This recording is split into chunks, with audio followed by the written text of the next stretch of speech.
This game is way too easy now, especially with these new powers. I think a pro player like me could easily go to level 100 blindfolded. Oh, it's dead now. What am I supposed to do? It's completely unfair. And that's exactly what we're going to do.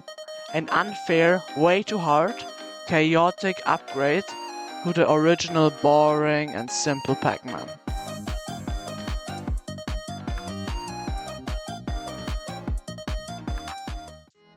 So what's the first thing that comes into mind if you think of upgrading Pac-Man?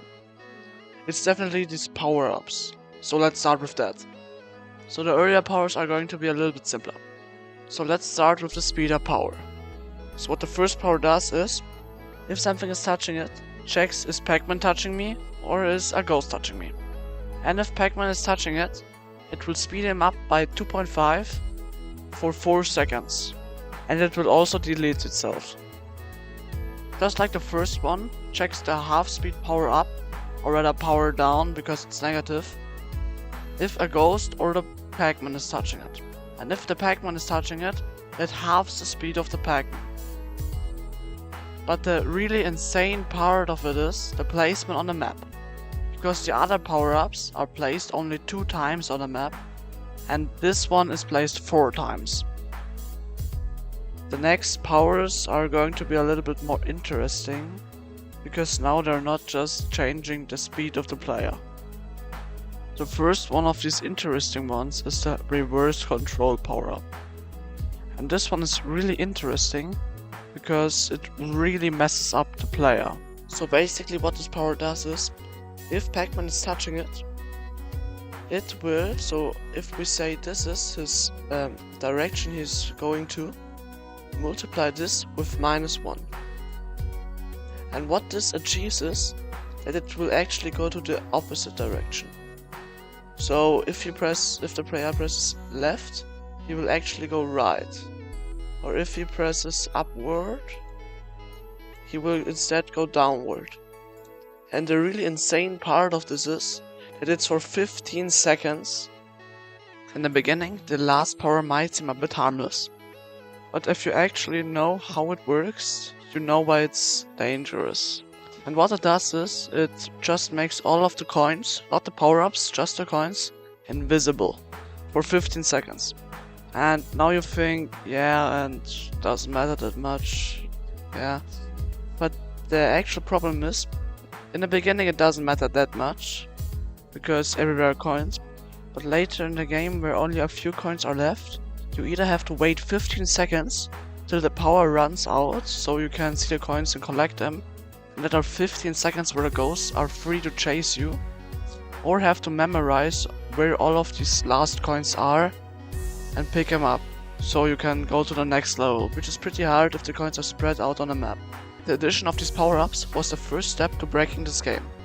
But what else is possible to add to make this game as hard as possible? One eternity later. Okay, I think I've got an idea now. So what if we add events that every 30 seconds or 20 seconds or something like that, there's a chance that something bad will happen and try to mess up the player so he loses lives and isn't possible to get to the next level. So the first one of these events is the speed up, so it just speeds up the player and the ghost by 2. And now you might think, oh, pretty fair, but no. Because the ghosts don't have to think or process something, they just do their thing and walk to Pac-Man or what they do. But the player has to process everything 2 times as fast now. So on every corner he has to think, right, left, up, down. Do I have the reverse power up? Do I have to press up now to go down? Or where are the ghosts going? How do I avoid them? Which is pretty hard. For the second event, I asked myself, what is a really cool thing I could add? And the first thing that came to my mind was a freaking bullet storm. So now every 30 seconds there's a 25% chance that a bullet storm starts, spawning 25 bullets on all 4 sides of the map, and if something touches it, they will check is it a ghost. If yes, they will paralyze them for 3 seconds, and if it's the Pac-Man, they will paralyze them for 5 seconds. For the third event, I really wanted to make it really unfair for Pac-Man and sabotage him as much as possible. So in the beginning I wanted to just make all of the ghosts invisible for a time, but that would have been too broken and would have been a kind of unfair I didn't want. So I changed it and I made it that a fog of war appears around Pac-Man and he can only see on a small radius around him. So he can see the ghosts, but only if they are close enough and he has to react fast enough to dodge them and stay alive. I only have to add one more power, but I've changed pretty much everything. I've manipulated the speed, I've added guns, I even put a fog of war in. What else is there I can manipulate? Wait, what if I take Pac-Man? Control Z, Control V. Again, again, again, and again.